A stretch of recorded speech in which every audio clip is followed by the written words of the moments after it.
நிதி ஆயோக் கூட்டத்துக்கு முதலமைச்சர் டெல்லி போறாரு அப்படிங்கிறத வச்சு எதிர்க்கட்சி தலைவர் நிறைய விஷயங்களை போட்டுட்டு இருந்தாரு. வெள்ளை கொடி, அதுக்கப்புறம் வெள்ளை கொடை வரையும் வந்திருந்தாரு.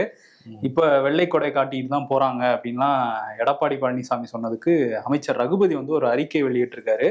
அதுல என்ன சொல்றாருன்னா, சூனா பானா மாதிரி ரைடுன்னா எனக்கு என்ன பயமானா கேட்கிறாரு. ஆனா போய் அமித்ஷா காலடியில விழுந்து தன்னோட மகனுக்காக போய் அங்க கட்சியை அடக வச்சிருக்காருங்கிற மாதிரி சொல்றாரு. ஆனா வந்து முதல்வர் போறது நிதி ஆயோக் கூட்டத்துக்கு தான், அமித்ஷா வீட்டுக்கு இல்லைங்கிறத எடப்பாடி பழனிசாமி தெரிஞ்சுக்கணும் அப்படின்னு சொல்லி அறிக்கையெல்லாம் வெளியிட்டு அந்த வாரில் திரும்ப இவரும் இணைஞ்சுக்கிறாரு, ரகுபதியும். ஓகே, ஆனா அரசியல்வாதி அறிக்கைகளை அடிக்கடி வடிவேலில் பார்க்க முடியுது. ஆமா, அந்த ரைட்ஸ் வந்து வடிவேலுக்கும் இம்ப்ரூஃபெக்ஷனுக்கும் மட்டும் சொல்ல முடியாது நம்ம.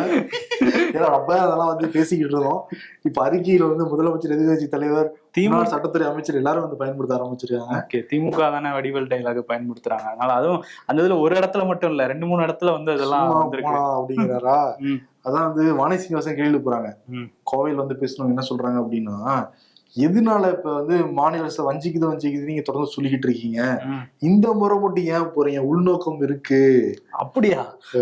அவங்களே ஏதோ பாயிண்ட் எடுத்து கொடுக்குற மாதிரி இருக்கு. ஏதோ உள்நோக்கம் இருக்கு, இவ்வளவு நல்லா புறக்கணிச்சு இவங்க போறாங்க அப்படின்னா உங்களுக்கே தெரியும் அப்படிங்கிற மாதிரி சுசகமா சொல்றாங்க. தெரியாது, நீங்களே சொல்லிருங்க மேடம். பாஜகவை பொறுத்தவரையும் போனாலும் தப்பு, போகலனாலும் தப்பு, போனாலும் ஏன் போறேன்னு கேக்குறாங்க.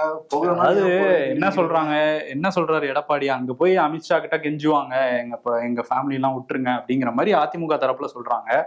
அப்படி கெஞ்சினா விட்டுருவாங்கன்னு வானதி சீனிவாசன் சொல்றாங்களா? எனக்கு புரியல அவங்க என்ன சொல்ல வராங்கன்னு.